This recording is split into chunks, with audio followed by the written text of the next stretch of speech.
ശശി തരൂരിന്റെ പ്രസ്താവനയെക്കുറിച്ച് മിണ്ടാതെ വ്യവസായ വകുപ്പിനെ കടന്നാക്രമിച്ച് കെപിസിസി അധ്യക്ഷൻ കെ സുധാകരൻ. കോഴിക്കടകളും തട്ടുകടകളും ചേർന്നതാണ് മന്ത്രിയുടെ കണക്ക്. പൂട്ടിപ്പോയ കടകളും ഉൾപ്പെടുത്തിയാണ് സംരംഭങ്ങളുടെ കാര്യത്തിൽ വലിയ മുന്നേറ്റമുണ്ടായെന്ന് സർക്കാർ അവകാശപ്പെടുന്നതെന്നും സുധാകരന്റെ വിമർശനം.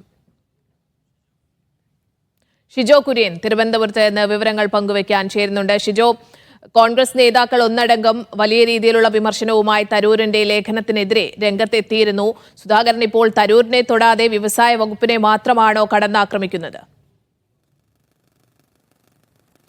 സ്നേഹ, അങ്ങനെ തന്നെയാണ്. അതായത് കോൺഗ്രസിന്റെ സംസ്ഥാന നേതൃത്വത്തിലെ നേതാക്കളും ദേശീയ നേതൃത്വത്തിലെ കെ.സി. വേണുഗോപാൽ അടക്കമുള്ള നേതാക്കളും തരൂരിനെ തള്ളി പരസ്യമായിട്ട് രംഗത്ത് വന്ന ആ ഒരു പശ്ചാത്തലത്തിൽ പോലും ശശി തരൂരിനെ പരസ്യമായിട്ട് തള്ളിപ്പറയാനോ അല്ലെങ്കിൽ അദ്ദേഹത്തെ വിമർശിക്കാനോ കെ.പി.സി.സി. പ്രസിഡന്റ് കെ സുധാകരൻ തയ്യാറായിട്ടില്ല എന്നുള്ളതാണ് അദ്ദേഹത്തിന്റെ വാർത്താക്കുറിപ്പിൽ നിന്ന് നമ്മൾ മനസ്സിലാക്കേണ്ടത്.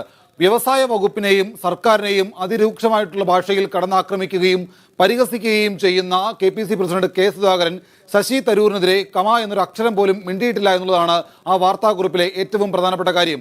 തട്ടുകടകളും അതുപോലെ തന്നെ കോഴിക്കടകളും പൂട്ടിപ്പോയ കടകളും ഒക്കെ ചേർത്താണ് കേരളത്തിലെ വ്യവസായത്തെക്കുറിച്ച് സർക്കാർ വലിയ അവകാശവാദം ഉന്നയിക്കുന്നത് എന്നുള്ള ഒരു പരിഹാസമാണ് കെ.പി.സി. പ്രസിഡന്റ് കെ സുധാകരന്റെ വാർത്താക്കുറിപ്പിലുള്ളത്.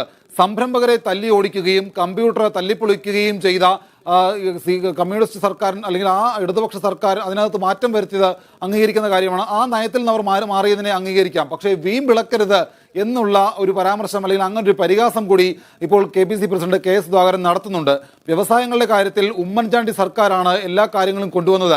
2011 കൊണ്ടുവന്ന പുതിയ നയമടക്കമുള്ള അല്ലെങ്കിൽ അതിലെ വ്യവസായത്തിലടക്കം കൊണ്ടുവന്ന പുതിയ പരിഷ്കാരങ്ങൾ 2016 പിണറായി സർക്കാർ വന്നിട്ട് ഒന്നും നടത്തിയില്ല എന്നുള്ള വിമർശനം കൂടി അദ്ദേഹം ഉന്നയിക്കുന്നുണ്ട്. അതായത് ദക്ഷിണേന്ത്യൻ സംസ്ഥാനങ്ങളായ കർണാടക, തമിഴ്നാട്, ആന്ധ്ര, തെലങ്കാന ഈ തുടങ്ങിയ സംസ്ഥാനങ്ങളിലെ ഈ IT വ്യവസായങ്ങളുടെ കാര്യത്തിൽ കോടിക്കണക്കിന് രൂപയുടെ വളർച്ചയുണ്ടായപ്പോൾ 24,000 കോടിയുടെ മാത്രം നേട്ടമാണ് കേരളത്തിന് 24,000 കോടിയുടെ മാത്രം നേട്ടമാണ് കേരളത്തിന് അവകാശപ്പെടാനുള്ളത്.